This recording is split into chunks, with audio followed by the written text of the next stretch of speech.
So how overwhelming is digital marketing to you? Is it like, oh my gosh? Or I think things are moving along and probably you're not measuring if they're actually moving in a direction you need them to go. You're just like, it's happening, so I must be getting results. So what I want to talk to you then about is creating that strategy that aligns with what you want in the end. So, feeling overwhelmed about putting these pieces together is completely natural. And when you look at digital marketing, it's important to think of them as your little 24-hour, 7-day a week sales agents that are out there talking about what you have to offer and the pieces you have available, the services you have available.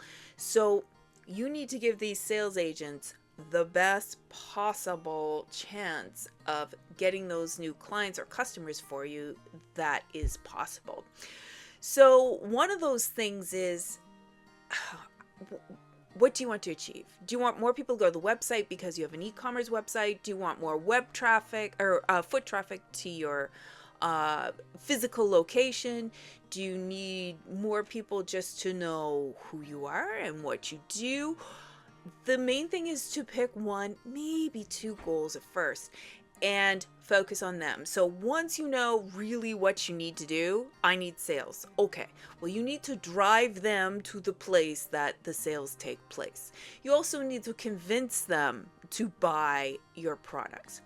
So pick one or two goals, focus on them, and then the language will start rolling out because you know why you're doing it. And it's important as you're putting that piece together to understand who you're talking to. So, for example, if you're a bakery that wants to increase foot traffic, there's your goal. You want more people to come in. Now, who are the people that are coming to the bakery? Well, it would probably be someone like me who doesn't bake that much and I need something. There's a specific need for me to purchase something, and most likely it's for an event or my to-do list got too long and I'm not going to be able to do the cooking that I should have.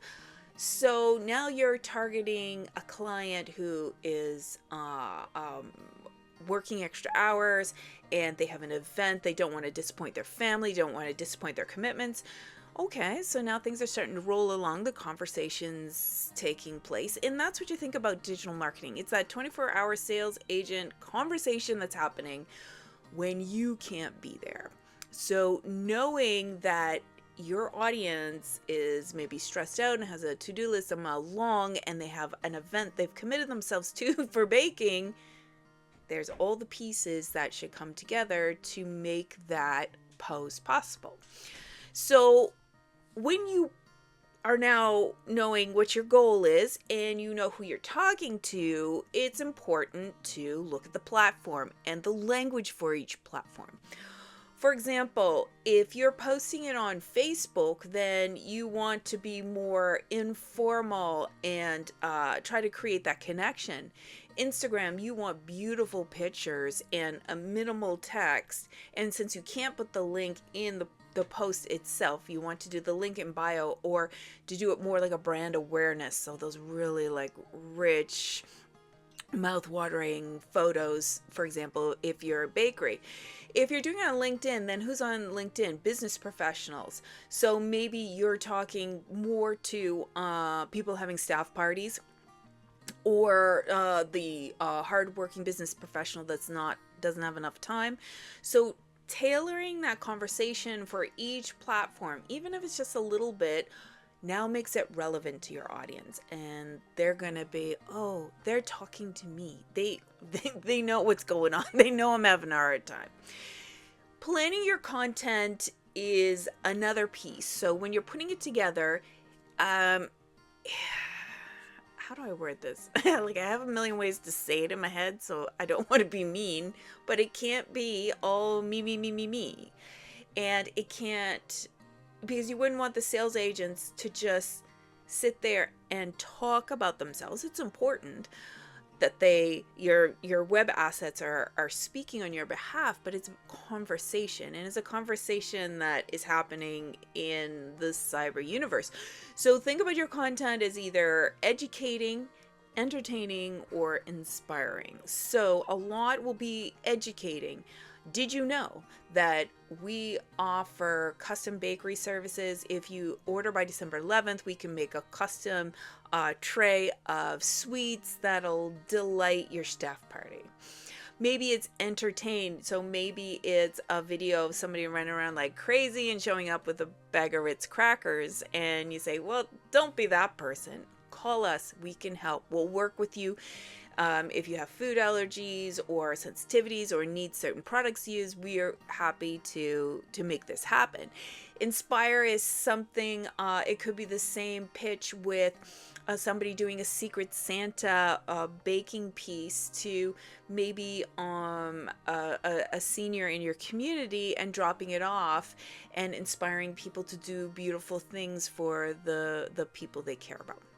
So those are 3 different ways that you can take the same shop, selling the same product, same service, but with 3 different angles on how to communicate to their audience. So pieces like Canva for creating, I mean, if you go into Canva and you just type in the templates, you literally can just put in your text, and the posts will posts make themselves. If you're looking at videos, I highly recommend CapCut. The free version gives you a little bit of branding on the bottom, but you can just load in photos, it puts some music behind it, put a bit of text, and now you have a reel or a TikTok that you can get a lot of mileage out of it. And using your phone, using your computer, it can happen anywhere. So don't let the fact that you're not a designer or a videographer stop you. Just load pieces in, and Canva and CapCut can create those final assets for you. Now, it's important as well to pay attention to what's working, pay attention to what's not. As you start creating these pieces, you'll see some posts are getting huge traffic and some are not. And even looking at your website, going into Google Analytics, if you don't have it installed, go install it right now.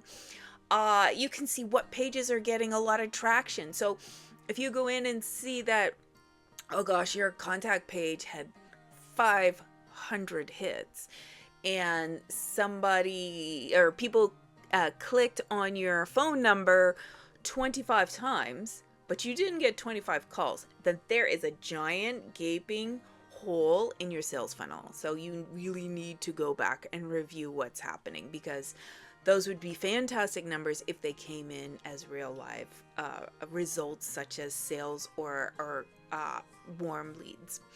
So the main thing to remember is to define your goals. What do you want to accomplish? Know your audience. Who are you talking to? Create that ideal person, or the person that is the biggest buyer of your services or products. What platforms do you want to be on? So if you're a creative person, Instagram, even Pinterest is fantastic. If you lead more into professional services, LinkedIn, with maybe a bit of Facebook. TikTok is more for general awareness, and understanding how these pieces move together and work together is important. So create valuable content that people can connect with, and always measure the results. So you can pull back on some and put more effort into others. And that way you can start small, stay consistent, and watch the results of your 24/7 little sales agents who are out there, and they have the right tools to speak on your behalf. So my recommendation is to start now. Start planning. Just take those steps and start putting the pieces together, because even as we see the year close, a new year's opening, and it's never too late to start. Cheers.